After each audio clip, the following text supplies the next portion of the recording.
session covers selection bias, which is also known as sampling bias. Selection bias occurs when there is a systematic difference between the people who are included in the study and those who are not. Selection bias will always affect absolute measures, such as means, proportions, and incidence. It will sometimes affect relative measures, such as prevalence ratios, risk ratios, and odds ratios. In this animation, we're going to colour people with the outcome blue and colour those without the outcome brown. Although we will be talking about outcomes, the bias can occur in exposures too. We're going to look at 5 types of selection bias. The first one is volunteer bias. This occurs if the type of people who volunteer for the study are different from the general population with respect to the exposure or outcome.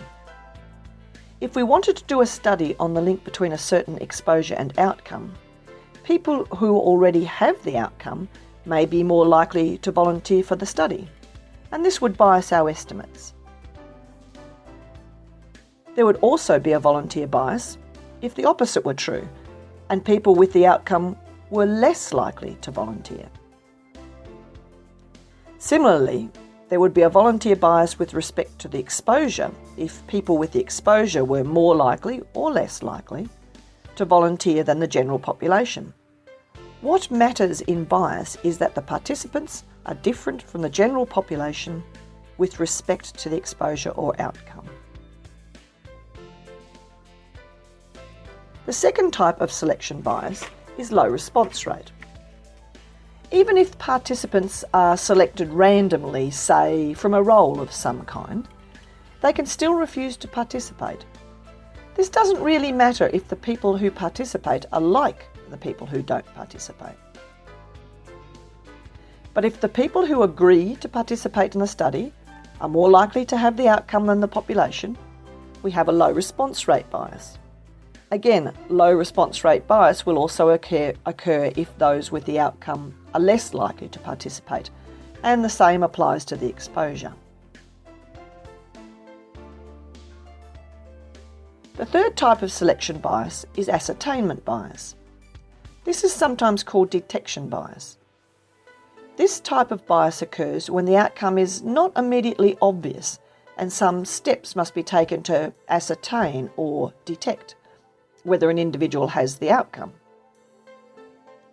And the fact that they know they have the outcome means that they are more likely to be tested to ascertain whether or not they have the exposure.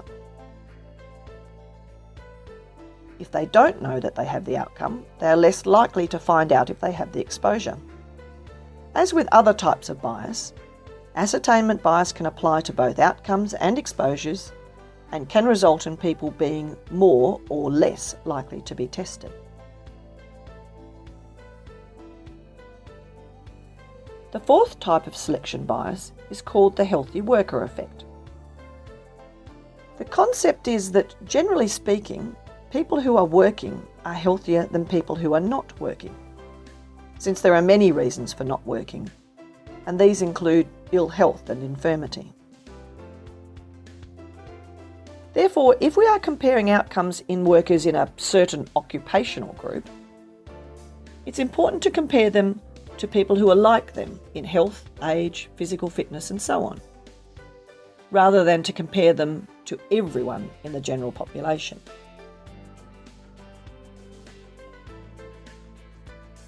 Finally, we have loss to follow-up. This occurs in a cohort study when the participants who drop out of the study are different from the participants who stay in.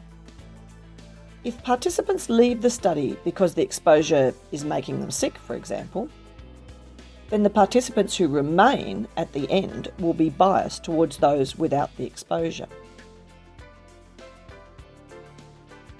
In summary, when looking for bias in studies, think about how the participants are invited, how they join after they are invited, how the outcome or exposure is detected by the participant, how they compare to people like them rather than the general population, and how they might leave the study.